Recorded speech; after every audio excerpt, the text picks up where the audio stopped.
عربی سیکھنے اور اسلامک لیکچر کو دیکھنے کے لیے ہمارے چینل کو سبسکرائب کریں اور ساتھ ہی بیل کے آئیکن کو پریس کریں تاکہ ہماری تمام نئی آنے والی ویڈیوز کا نوٹیفیکیشن آپ تک بآسانی پہنچ جائے۔ السلام علیکم یا رسول اللہ وعلی آلک و اصحابک یا حبیب اللہ۔ آج انشاءاللہ ہم یہ سنیں گے کہ جملہ فعلیہ اور جملہ اسمیہ کے حال بننے کی کیا کیا شرائط ہیں کہ جن کے ذریعے ہمیں جملہ فعلیہ حالیہ اور جملہ اسمیہ حالیہ کی ہم پہچان کر سکتے ہیں۔ تو جملہ اسمیہ فعلیہ ہو یا جملہ اسمیہ حالیہ ہو تو ان کے حال بننے کی پہلی شرط یہ ہے کہ درمیانے کلام میں اسم معرفہ کے بعد جملہ واقع ہو۔ درمیانے کلام میں اسم معرفہ کے بعد جملہ واقع ہو۔ دوسری شرط جملہ کے حال بننے کے لیے دوسری شرط یہ ہے کہ جملہ حالیہ خبریہ ہو، جملہ حالیہ انشائیہ نہ ہو، کیونکہ ہم جملہ انشائیہ کو حال نہیں بنا سکتے، جملہ انشائیہ کو حال بنانا جائز نہیں ہے۔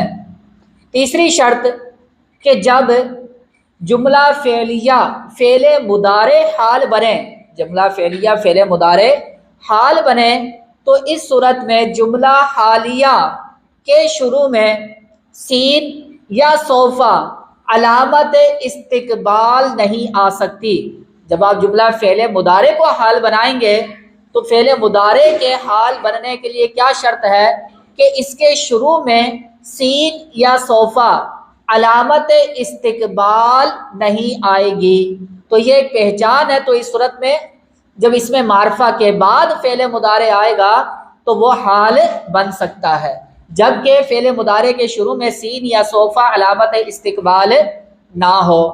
تیسری شرط کہ جب فعل مضارع کے شروع میں قد نہ ہو، جب فعل مضارع کے شروع میں قد نہ ہو تو اس صورت میں فعل مضارع کے شروع میں واو حالیہ لانا جائز نہیں ہے۔ تو یہ یاد رکھیں، جب فعل مضارع حال بنے اور اس کے شروع میں قد نہ ہو تو اس صورت میں فعل مضارع کے شروع میں واو حالیہ لانا جائز نہیں ہے۔ اب اس کی کیا مثال ہوگی؟ اب اس کی مثال یہ دیکھیں، جس طرح جاء زید یرکب، جاء زید یرکب، زید سوار ہو کر آیا۔ اب زید یہ اسم معرفہ ہے، زید کیا یہ اسم معرفہ ہے، درمیانے کلام میں اب اسم معرفہ کے بعد یرکب جملہ آ رہا ہے، اور یہ جملہ کون سا فعل مضارع ہے اور درمیانے کلام میں اسم معرفہ کے بعد آ رہا ہے، اور یہ جملہ خبریہ بھی ہے، جملہ انشائیہ نہیں ہے۔ تو اس جملہ فعلیہ اور اس کے شروع میں قد بھی نہیں ہے اور اس کے شروع میں واو حالیہ بھی نہیں ہے۔ تو یہ تمام شرائط پائی جا رہی ہیں، اور معنوی اعتبار سے بھی دیکھا جائے تو یہاں یرکب فعل مضارع لا کر زید اسم معرفہ کی حالت بیان کرنا مقصود ہے۔ تو اب ترکیب کیا ہوگی؟ زید فاعل ذوالحال، کیا کہیں گے؟ زید فاعل ذوالحال، اور یرکب جملہ فعلیہ حال محلاً منصوب۔ جیسے کہ آپ کو یہ بتایا گیا تھا کہ جملوں کا اعراب محلاً ہوتا ہے اور حال ہمیشہ منصوب ہوتا ہے، تو اس جملہ فعلیہ کا محلاً اعراب کیا ہوگا؟ یہ محلاً جملہ فعلیہ محلاً منصوب حال۔ اب اگلی شرط جملہ اسمیہ یا فعلیہ کے حال بننے کے لیے ایک شرط یہ بھی ہے کہ جملہ حالیہ واو حالیہ پر مشتمل ہو، جملہ حالیہ واو حالیہ پر مشتمل ہو، یا پھر جملہ کے حالیہ میں ایک ایسی ضمیر ہونا ضروری ہے جو ذوالحال کی طرف لوٹے۔ جملہ حالیہ واو حالیہ پر مشتمل ہو یا پھر جملہ حالیہ میں ایک ایسی ضمیر ہونا ضروری ہے جو ذوالحال کی طرف لوٹے۔ کیا مطلب؟ مطلب یہ کہ آسان لفظوں میں آپ یوں سمجھ سکتے ہیں کہ جب جملہ فعلیہ یا جملہ اسمیہ حال بنے تو اس میں ایک ایسی ضمیر ہونا ضروری ہے جو ذوالحال کی طرف لوٹے۔ کیوں ہم یہ شرط کیوں لگائی کہ جملے میں ایک ایسی ضمیر ہونا ضروری ہے جو ذوالحال کی طرف لوٹے، تاکہ وہ ضمیر جملہ حالیہ کا ذوالحال سے تعلق جوڑنے کا کام کرے، تاکہ وہ ضمیر جملہ حالیہ کا ذوالحال سے تعلق جوڑنے کا کام کرے۔ جس طرح یہی مثال لے لیتے جاء زید یسعی، اب یہاں پہ یہ جملہ حال بن رہا ہے اور اس میں یسعی، اس میں جو ہوا ضمیر ہے وہ کس کی طرف لوٹ رہی ہے؟ ذوالحال کی طرف۔ تو اس جملے میں ایک ایسی ضمیر موجود ہے جو ذوالحال کی طرف لوٹ رہی ہے، جو ذوالحال جملہ حالیہ یسعی فعل کا زائد ذوالحال سے تعلق جوڑنے کا کام کر رہی ہے۔ تو کیا شرط ہے کہ جملے میں ایک ایسی ضمیر ہونا ضروری ہے جو ذوالحال کی طرف لوٹے، تاکہ وہ ضمیر جملہ حالیہ کا ذوالحال سے تعلق جوڑنے کا کام کرے۔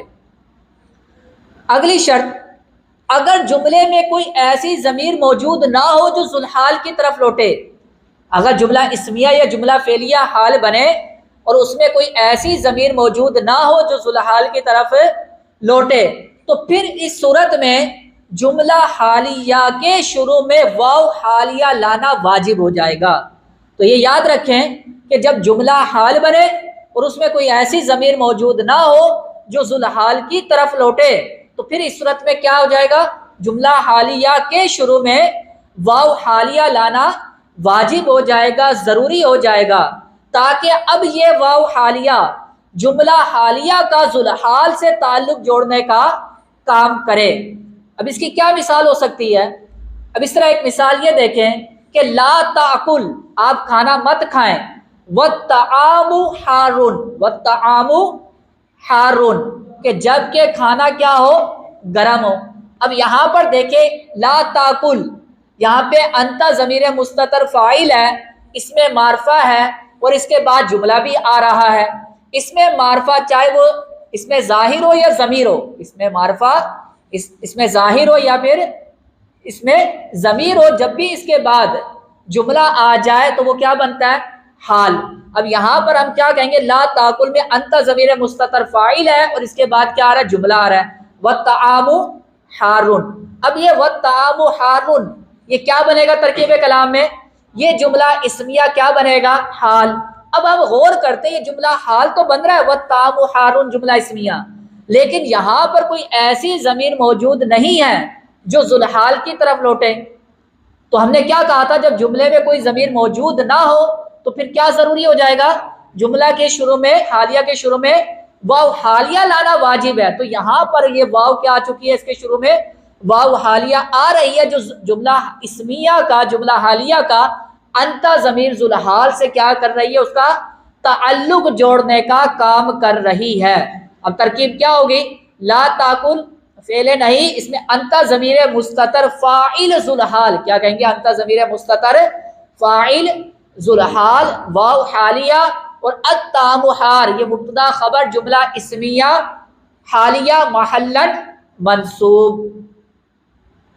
اگلی شرط، اچھا بعض اوقات ایسا بھی ہو سکتا ہے کہ واو حالیہ بھی جملے کے شروع میں واو حالیہ بھی آ جاتی ہے اور جملے میں ضمیر بھی موجود ہوتی ہے، تو بعض اوقات جب جملہ حال بنتا ہے یہ دونوں چیزیں بھی جمع ہو سکتی ہے، یہ جائز ہے، یہ درست ہے۔ اس کی کیا مثال ہوگی؟ جس طرح یہ دیکھیں مررت بالسیارۃ وہی مسرعۃ، مررت بالسیارۃ وہی مسرعۃ۔ اب دیکھیں یہاں پہ جملہ حال بن رہا ہے اور ذوالحال کیا ہے کہ مجرور میں آپ کو بتایا گیا تھا مجرور بھی ذوالحال بن سکتا ہے۔ تو اب ترکیب کیا ہوگی؟ بارف جر السیارۃ مجرور ذوالحال واو حالیہ ہیا مبتدا مسرعۃ خبر، کہ میں تیز رفتار گاڑی کے پاس سے گزرا، مطلب کہ میں اس گاڑی کے پاس سے گزرا جس کی حالت کیا تھی اس حال میں کہ وہ کیا تھی؟ تیز دوڑ رہی تھی۔ لیکن باب ہم کیا ترجمہ کر سکتے ہیں کہ میں تیز رفتار گاڑی کے پاس سے گزرا، لیکن حال ذوالحال والا کھول کر ترجمہ کریں گے میں گاڑی کے پاس سے گزرا اس حال میں کہ جو کہ کیا تھی؟ تیز چل رہی تھی۔ تو السیارۃ مجرور ذوالحال، کیا کہیں گے؟ السیارۃ مجرور ذوالحال واو حالیہ ہیا مبتدا جو کہ ذوالحال کی طرف لوٹ رہی ہے ضمیر، اور مسرعۃ خبر یہ جملہ اسمیہ حال محلاً منصوب۔ اب غور کریں یا جملے میں ضمیر بھی موجود ہے جو ذوالحال کی طرف لوٹ رہی ہے اور جملے کے شروع میں واو حالیہ بھی کیا ہے؟ موجود ہے، بعض اوقات تو یہ دونوں موجود ہوتے ہیں۔ اگلی پہچان کہ جب فعل ماضی حال بنے، جب فعل ماضی حال بنے اور اس میں کوئی ایسی ضمیر موجود نہ ہو جو ذوالحال کی طرف لوٹے، تو اب اس صورت میں جملہ فعلیہ فعل ماضی کے شروع میں واو حالیہ لانا واجب ہو جائے گا۔ واو حالیہ لانا کیا ہو جائے گا؟ واجب ہو جائے گا۔ اس کی مثال کیا ہوگی؟ جاء زید وقد انتہیت من الصلاۃ، کہ زید آیا جب میں نماز سے فارغ ہو چکا تھا۔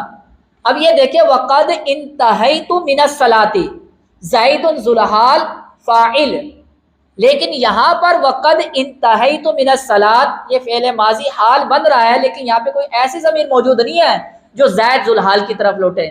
تو ہم نے کیا کہا تھا؟ جب فعل ماضی حال بنے اور اس کے شروع میں کوئی ضمیر موجود نہ ہو، اس جملے میں کوئی ضمیر موجود نہ ہو، تو اس کے شروع میں اب واو حالیہ لانا کیا ہو جائے گا؟ واجب ہو جائے گا۔ تو اب یہ حال بن سکتا ہے۔ اسی طرح جب فعل ماضی حال بنے اور جملے میں جملے فعل ماضی میں کوئی ضمیر بھی موجود ہو جو ذوالحال کی طرف لوٹے، تو اب اس صورت میں فعل ماضی جملہ حالیہ کے شروع میں واو حالیہ لانا یا نہ لانا یہ دونوں جائز ہیں، دونوں درست ہیں، لا بھی سکتے ہیں اور نہ بھی لائیں، یہ بھی آپشن ہے، اختیار ہے۔ اس کی کیا مثال ہوگی؟ جاء زید، جاء زید وقد انتہا من الطعام، وقد کہ زید آیا جب وہ کھانے سے فارغ ہو چکا تھا، کھا کر فارغ ہو چکا تھا۔ اب دیکھیں انتہا فعل ماضی ہے، اس میں ضمیر بھی موجود ہے جو زید ذوالحال کی طرف کیا ہے؟ لوٹ رہی ہے۔ اب یہاں پر واو حالیہ بھی لا سکتے ہیں، یوں بھی کہہ سکتے ہیں ہم جاء زید وقد انتہا من الطعام، اور یہ بھی اختیار ہے کہ اب اس صورت میں واو حالیہ نہ لائیں، یہ بھی آپشن ہے، یہ بھی درست ہے، یہ بھی جائز ہے۔ تو اب عربی عبارت کیا بن جائے گی؟ جاء زید قد انتہا من الطعام۔ تو اب یہ دونوں آپشن آپ کے پاس ہیں۔ تو یہ چند علامتیں، چند صورتیں بیان کی ہیں کہ جن کے ذریعے آپ پہچان سکتے ہیں کہ یہ جملہ حال بن رہا ہے یا حال نہیں بن رہا۔ آمین بجاہ النبی الامین۔